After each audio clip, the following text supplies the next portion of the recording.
Kasi ano assurance natin, sir, na natanggal yung dalawa?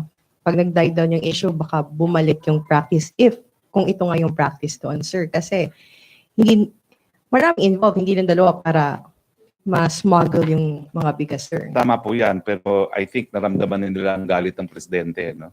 At tingin ko ay alam na nila na gagamitin na ng Estado ang lahat ng kanyang kapangyarihan para masupil na itong ganitong mga patakaran. Okay. Follow-up, Ina? Sir, you used the term scheme to describe what happened there. If you have any initial information on how this scheme supposedly works? Wala po. This is all that I got from Commissioner La Peña. But is it maybe safe to assume that both customs and NFA officials are colluding to make this happen? Investigation is ongoing, but I think it's obvious Mm-hmm. that both agencies had some jurisdiction over the apprehended. Okay. Other issue. Pia. Hi, sir. Sir, I'm sure you have been asked about this yesterday. So how do you explain the president's absence during the PAG-Course event yesterday in Malacanang? I was looking at his schedule. He had a schedule almost every day. He did not really have a day off. So the president decided to have private time. No? I myself would have wanted to see him. I was expecting to see him in PAG-Court check turnover, but he decided he wanted to take the day off. But I'd like to assure you that the 5 billion check was not absconded by Executive Secretary Medial Day. It was turned over to the president, and the president was very happy with the check. Sir, there were rumors yesterday that President Duterte was hospitalized in the morning. How true are these rumors? Well, absolutely no truth to it. He just took the day off. And you can check the schedule. You have a copy of his schedule, right? The problem with the president is even on weekends, he visits military camps. I can't cope up, so I don't go with him anymore. I rely on transcripts whenever he has speeches in his military visits. No? But as far as I'm concerned, I reserve Sunday to myself, which the president did not reserve for the past 2 weeks, I believe. Sir, how is the president's health and how did he respond to these reports? I don't think he really cares about the rumors. We're about to see him again this afternoon. There's the command conference and there's a dinner with the PMA Alumni Association. Yung health niya, sir, kumusta? The health is fine. The president is a lawyer. He will inform and conform with the Constitution if there is a serious health ailment, but there is none. Thank you, sir. May follow-up? Bernadette. Sir, did the cabinet meeting push through po yesterday po? No, it was set for the 8th. Bakit, sir? Dahil the president took day off, di ba? Pero kailan po, sir, in-announce yung postponement po ng cabinet meeting? It was announced the day before. Tuesday. The day before. But if there was a cabinet meeting, it was the day before. I know this because, well, in fact, today I have Secretary Anyo waiting for me. We were supposed to meet on the day of the cabinet meeting. So it was a sad decision to move the cabinet meeting. Sir, may we know the agenda po para sa cabinet meeting po? Wala pa po akong kopya. Normally, binibigay lang nila on the day of the meeting itself. Okay, sir. Thank you po. May follow-up? Julie? Sir, if President Duterte decided to suddenly take a day off yesterday, was he feeling very fatigued for him to necessitate a day of rest? I don't think he was fatigued. He just probably realized he hasn't had a day off. Tina? Sir, good afternoon. I think, sir, kaya may issue kasi we are used to seeing the President very active during sa mga engagements niya and even sa close-in and open coverage. Even if you said he took a day off, did he not just go to maybe if he was not hospitalized, did he just undergo a regular checkup? I assure you that I have no information that he did go to a hospital, and I'm given information whenever things like this happen. So you have no information, but you have no personal knowledge that he did undergo a checkup. That's accurate, but I have inquired and I have my sources, and he was just In Malacanang, sir. here. Thank you, sir. RJ? Sir, update po on the foreign investment negative list. I don't have it yet. They haven't issued it. I know you followed up, but all I can do is follow up also what happened to it. There's a couple of documents that I'm awaiting signature on, including the certification of urgency of the universal healthcare. So maybe I will also inquire. But one of the things I will do now when I see him is ask him to physically sign the urgency of the universal healthcare bill. Okay, sir, Maybe I will also inquire about the foreign investment negative list. Thank you, sir. Sir, the PACC has listed the following agencies as the top agencies with most number of corruption complaints. Number 1, DPWH, 2, GOCC, followed by DNR, DOF, DFA, DOTR, and NCIP. Sir, is the President aware of this, that DPWH has the most number of corruption complaints? I do not know if he is aware, but that's the mandate of the Anti-Graft Commission, and I hope they will expedite their investigation so that they can file the corresponding complaints if warranted. Okay, sir. Bernadette. Sir, can you confirm that Secretary Pernia went to the office of the President yesterday to further clarify final items on the FINL po and for possible signing by President Duterte po? I did not see him at his house yesterday. But sir, kailan po kaya natin ma-expect na masasignan yung FINL po within the month po Okay, ba, I will or- call Secretary Pernia. I will find out what is the problem, and if it's a matter of being signed, I may bring the list together with the certification of urgency of the universal healthcare personally for the President's signature.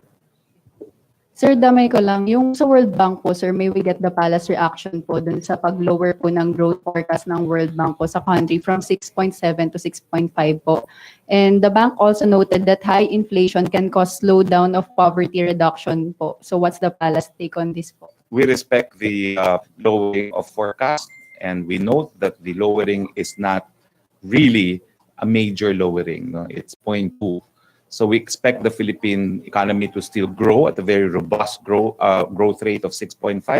That should still make us the second fastest growing economy in the world, if it does happen. Now, of course, we're all worried about inflation. No one is not worried about inflation for as long as you rely on products that you have to buy in the market.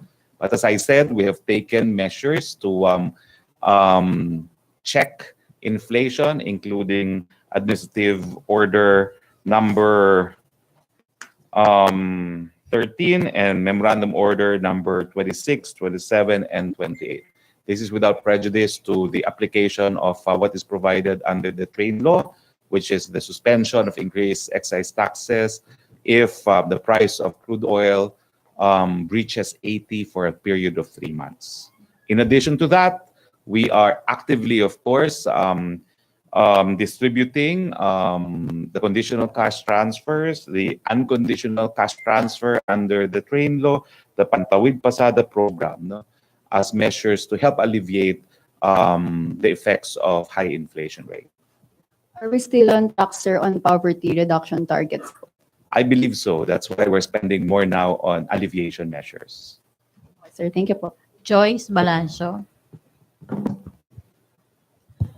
Sir, later ang event ni Pangulo ay conference ng AFP-PNP Yes. and also dinner with Philippine Military Academy alumni. As I mentioned earlier. May kinalaman po ba dito, sir, ang Red October ouster plot? To expect na pag-uusapan to doon? Once a month po itong command conference, as you know, and I will give you updates too on what happens to that meeting. Whereas the Philippine Military Alumni is, I think, it's also a regular thing once a year. No? So, wala naman po kinalaman ng Red October. Alam niyo po, again, we have no doubts Red October exists, but we also have no doubt that nothing will come out of it because of the incredible support of the people, the President. Hindi naman po magsasagawa ng loyalty check si Pangulo. Hindi na po kinakailangan. Okay, from Tina Maralit, sir. Reaction daw po dun sa sinabi ni Senator Kiko Pangilinan to stop dragging the LP sa red because the military already cleared them of any involvement.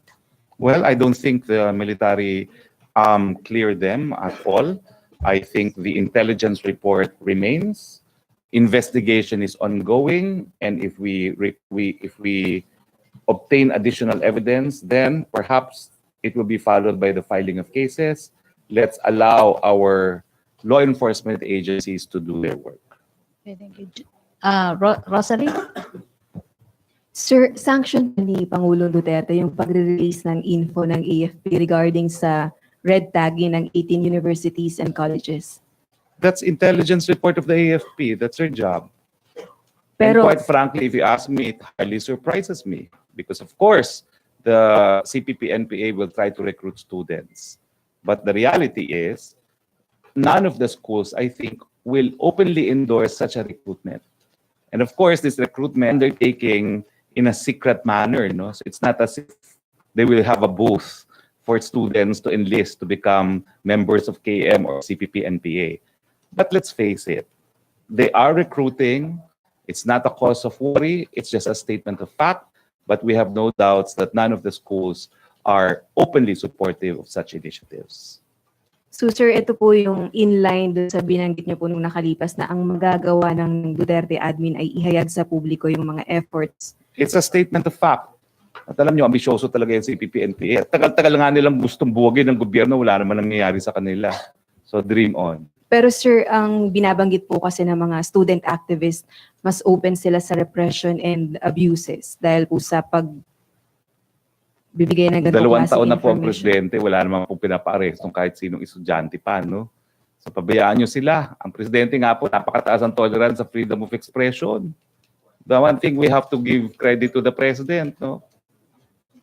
He's not bothered. Ang ayaw lang niya yung mga dayuhan ang magkikriticize sa kanya. Yun, nagagalit siya. Okay, Rose Novenario. Hi, sir. Good afternoon.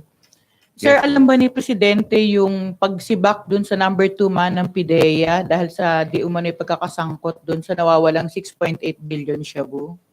At Well, ano kaya kung- yung anin na reaction? Well, hindi ko po alam kung alam niya, but let PIDEA officials do their job. No?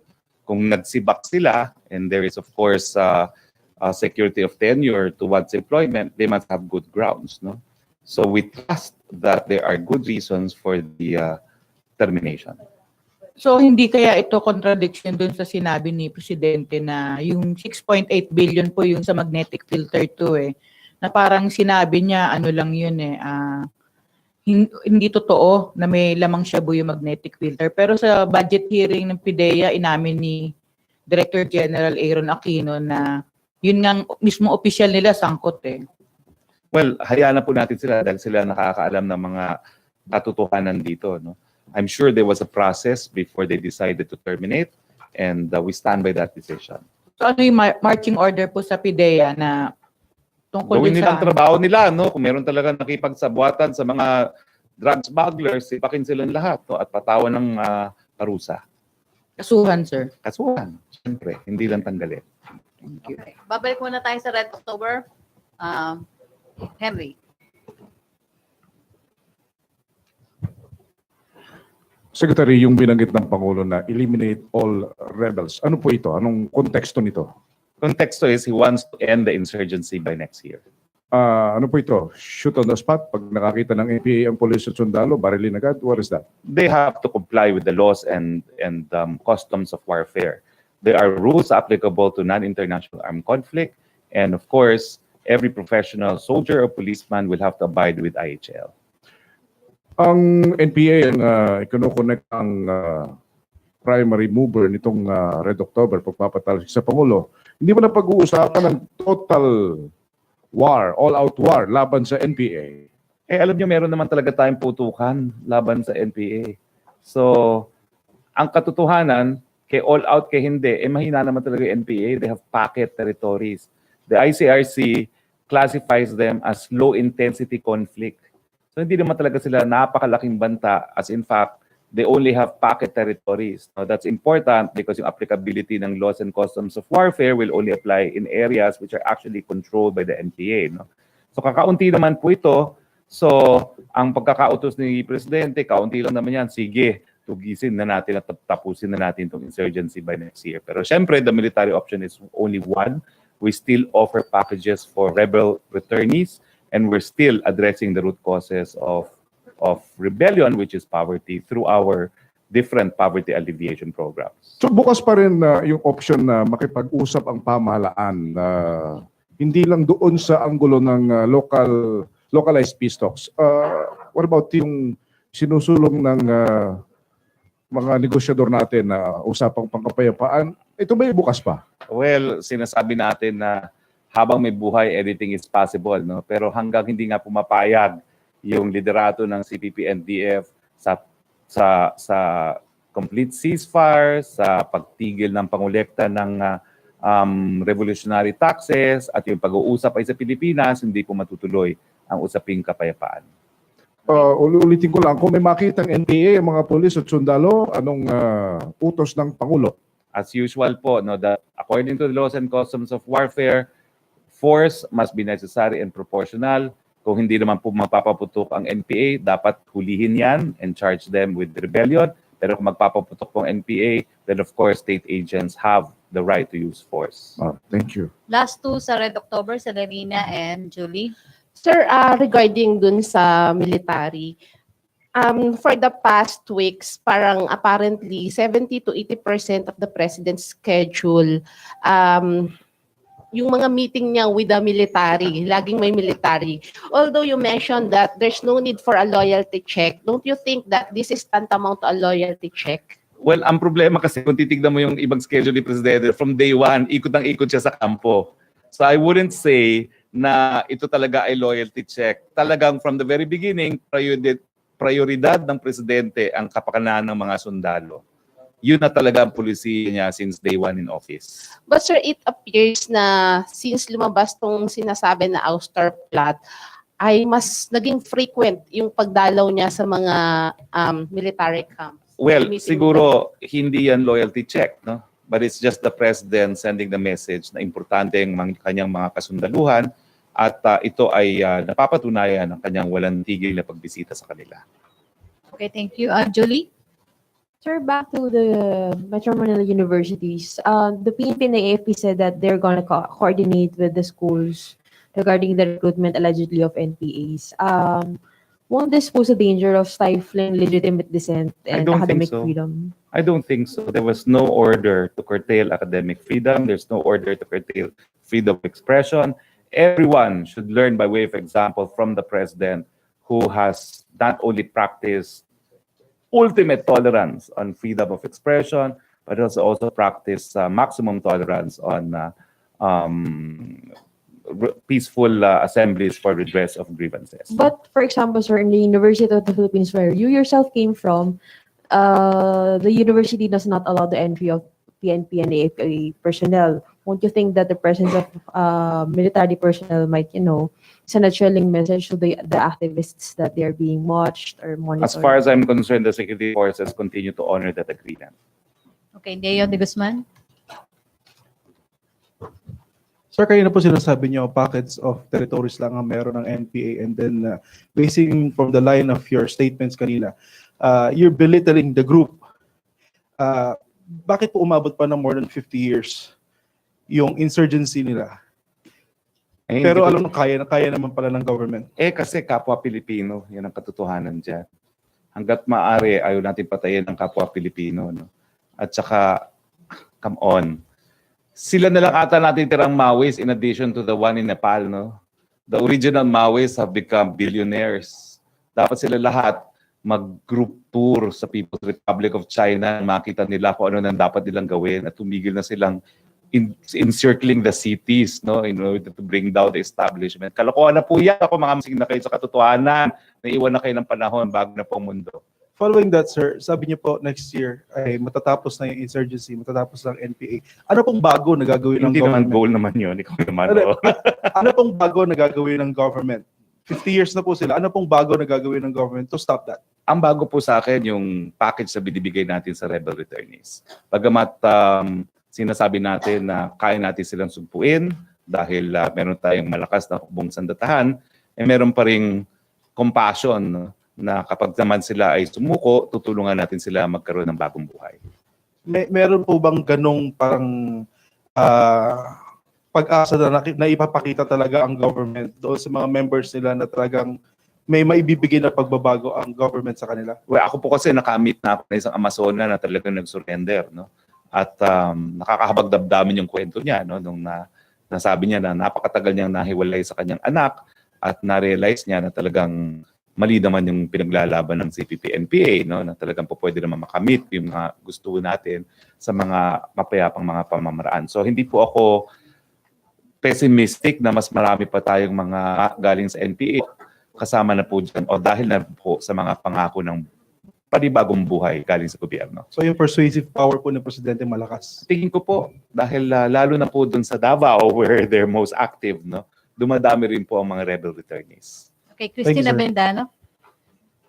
Christine.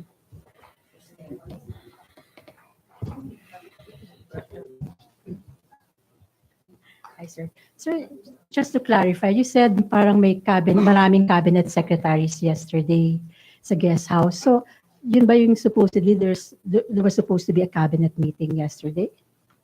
Talaga naman po may scheduled na, kailan nga ba, hindi ko maalala kung kailan yung scheduled cabinet meeting na kahapon ata yan ba? O what day, I don't know, I don't remember anymore when it was. There was a schedule and then it was reset to the 8th, no? Pero Why was it reset? Because the president Martin decided Andanar, to no, they take were a just day off? meetings ongoing. No, I mean, you said na-reset because the president decided to take a day off yesterday. Well, marami rin. Like ako, I was supposed to have a meeting with Secretary Anyo and Secretary Tugade. Hindi na natuloy and we just agreed na for Secretary Anyo today because there's going to be command conference No, I mean, sir, and with Secretary Tugade for next time. Pero it's the same naman. It's the palace-based secretaries who were just meeting yesterday. no, I mean, it was reset because the president decided to To take, Take a day off yeah, he did not yesterday. want to push through with his schedules, no?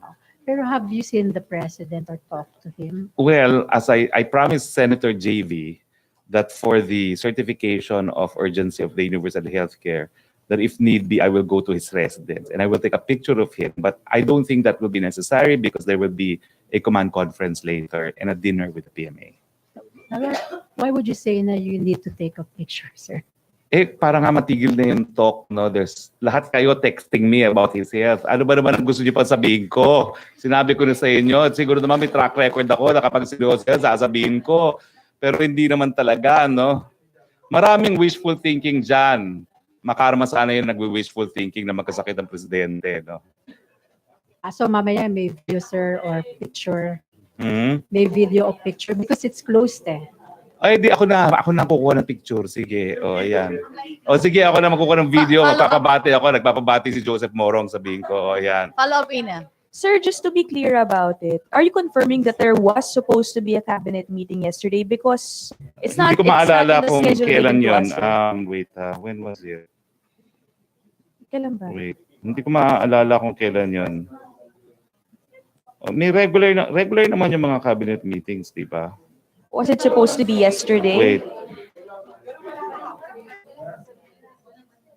Wala na-update ko na yung calendar ko kaya wala na siya. So I can't remember when it was supposed to be. So are you, sir, was there supposed to be one yesterday or not? I'm not sure if it was yesterday. I'm not sure if it was yesterday or Tuesday. I can't remember now, no. Oh, But so, there sir, was supposed to be and it was reset for the 8th. Meron, nabura ko na kasi na-update and na that yung is calendar the ko. reason eh. why cabinet secretaries were in No, it was Malacanang completely, yesterday. it was complete. I don't think it was kasi it was the palace-based secretaries who were all there in the guest house yesterday. On the president's day off, they were at the guest Yeah, well, house. I can only surmise that part of what was being discussed is the budget hearing in the Senate, among others, the status of PCOO. That's why there was a meeting attended by Secretary Martin Andanar. But I said so yun. So that was one meeting that I surmised was going to be the subject matter. Raymond? Going back sa NPA. So you mentioned sa NPA na dream on sa kanilang ideology. And yet, it's proven as a matter of fact sa mga nakaraan na ang dami ng Pangulo na nag-dream on na sugpuin daw, tapusin in so and so na yung NPA. Pero until now, they are existing. So dream on pa rin yung pagsugpo sa NPA. Anong meron sa Duterte administration na this time hindi na dream on at you can actually realize the dream? Well, tingin ko yung combination ng puso para sa mga miyembro ng NPA na bumalik at saka yung political will na pag hindi kayo bumalik, talaga mauubos kayo at mapupulbo kayo. Pero the elements of the revolution, for example, yung stomach revolution, yung inflation, nariyan pa rin yung mga elemento ng pakikibaka at pakipagtunggali. So, Naku, hindi na pang press briefing yan, pang group discussion na yan, no? Pang DG na yan. So, let's schedule ultimatum, another last one. point. Any ultimatum or dream on ultimatum? Ang sinasabi po natin is, hindi na po kayo magtatagumpay.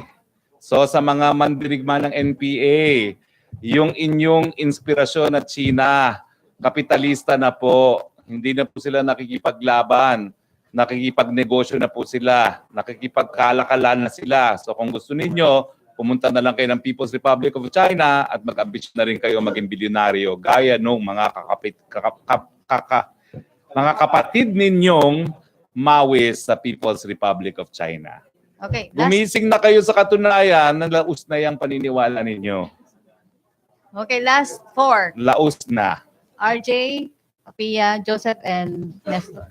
Sir, Commissioner Bellicatu said that Congress remains to be the most corrupt branch of government because they Which? continue to use the pork barrel system. Does the palace agree? Well, I don't. All I know is that there's a decision against the pork barrel system, and that if he says it persists, I hope he will file charges against individuals. That's their mandate. You're from there, sir. What was your observation? What do you mean? What was individuals, congressmen? Unfortunately, reality is we're second class in Congress. No, So you so don't I agree- think you should ask the district congressmen who control the district engineers of the DPWH. You don't agree, sir, that it's the most corrupt branch? Wag namang most corrupt. There's corruption. That's from the PACC, sir. Well, as an ex-congressman, that's unfair. And according to him, Congress should also be abolished. I disagree because it's part of our democratic system. Thank you, sir. Pia muna or Nestor? Pia. Sir, there's a suggestion from the DILG to disqualify those in the narco list from running in the 2019 elections. Ito rin po ba ang gusto ni President Duterte? Point well taken, but the president is a lawyer. He knows if fight unless they have been convicted with finality, and the penalty or accessory penalty of disqualification from public office has been decreed by the court. Thank you, sir. Nestor. Good morning, Secretary. Medyo madami kayong tanong ngayon, ha? Secretary Andanar mentioned... Parang feel nyo magtanong ngayon, ha? Oh. Oh. Secretary Andanar, in an interview this morning, mentioned that there are at least 7 to 8 cabinet members who is eyeing to run for the 2019 elections. Is the President aware of this, and how is he preparing for the possibility of this, since this will affect government service, given that we have only 1 week before the official filing of candidacy? The president will not run out of appointees. For every cabinet official that leaves, there's probably 100 people interested in one post. So there will not be a shortage of individuals to fill in the slots or the vacancies to be vacated by cabinet members who are seeking public office. Na-inform na ba siya, sir, with these 7 to 8 Hindi ko po cabinet alam. I members? know with one office, he knows from the very beginning.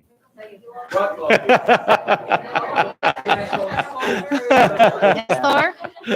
Yes, Nestor. Okay na. Bernadette, may I'll see tanong ka, you. Bernadette? No more na? Oh, last question na. Oh, sige, last two na lang si Joseph and Maricel. Sir, patanong ni Alexis Romero na katabi ko. Bakit nga ba nagpapatanong? Hihiya yata dun sa tanong. Oh. Sir, nagpataya nga si Presidente sa Loto. Sabi niya. Ano sabi, sir? Narinig ko rin yun sa balita. Hindi, At sir. nung narinig ko yun, sabi ko doon sa aking sarili mga kasama, ako din, tayaan nyo. Oo. Ewan ko kung nagpataya na. Nagpataya ako, meron daw dito sa malapit sa barangay hall dito eh. Oh, Pero sir, sa akin yun eh. no? Ha? Ako yung mananalo doon. Ha? Sir, Di ba meron daw dito? Oh. Sir, regarding the President's house, I mean, parang every month, may mga ganyan na kumakalat na rumors. Marami kasing wishful thinking. Kaya naman kayo, yung mga nagnanais na magkasakit yung presidente, no? Lalo kayo magnais na ganyan, lalo lumalakas. Correct, sir. Siguro i-reverse nila. Sir, ano, is the Kasi kulit eh. Ang kulit eh. Pag reverse nila yun. sir, are you serious about your No. It's just that nakakapagod na eh. Sasabihin nila, may sakit. O lalabas naman, kasi malakas pa sa kabayo. O tapos, sasabihin nila, nawala, may sakit na naman. Ano pa sasabihin ko? Sabi nila dati, may dialysis. You know what I did? One time, ginanong ko yung kwelo niya. Anong ginagawa mo? Tinitignan ko kung meron kang dialysis. Eh, wala naman. O, tinignan ko yung ganyan niya. Wala rin. Ginanong ko talaga. O, wala. O. Pero sir, to rest the issue, no? I mean, is the palace willing to maybe issue a medical bulletin? Although the requirement in the Constitution is only when there's grave illness. But since this is persistent, what do you think of Well, issuing? ang punto lang is, please trust that if he has a serious ailment, the people will know. And of course, I keep on repeating this. He's a lawyer. He knows his constitutional obligation. If there's a ground to release it, he will. But for the time being, let's continue to treat medical records as being confidential. Okay. Thank you. Maricel? Good afternoon, sir. Just a quick follow-up on Nestor's question. Does it mean, sir, that the president already made up his mind on who to appoint just in case na mag-resign na yung sinasabing 7 to 8 cabinet officials? Hindi naman po siguro because I wouldn't know. But ang sinasabi ko lang is, wala naman pong problema yan. For every vacancy, there's 100 applicants. No? So, wala pong problema mga kapalit. Pero sir, since next week na siya, how will it affect the operation of the executive department if it's indeed true na 7 to 8 officials yung mawawala? Medyo Wala pong madami-dami epekto yun. because there's always a rule. When there's no secretary, there's always an OIC appointed. So there will never be a vacuum in any cabinet position. Okay, thank you, sir. Okay, no more questions? Chris? Thank you. Okay, Chris? Sir, Grabe namang wait lang. 1 hour na tayo, no? Oh. Okay, marami. No more questions? Okay. Ghost question? Anong ghost question? So are you running ba? Are you running for senator? I think we'll soon find out because the deadline is on the 17th. So we will find out from the 11th to the Bakit 17th. sir ayaw mo pang sabihin? Hindi pwedeng sabihin yan dahil nagtatrabaho pa ako as spokesperson. See, it would not be proper. Pero you can say yes. It would not be proper for a spokesperson to be talking about political plans. Okay, thank you, Vance. Yes. Okay, maraming salamat. Malaki yung press con. Thank you. See you on Monday. Thank you, Presidential Spokesperson Harry Roque. Back to my studio sa Radyo Pilipinas and People's Television Network.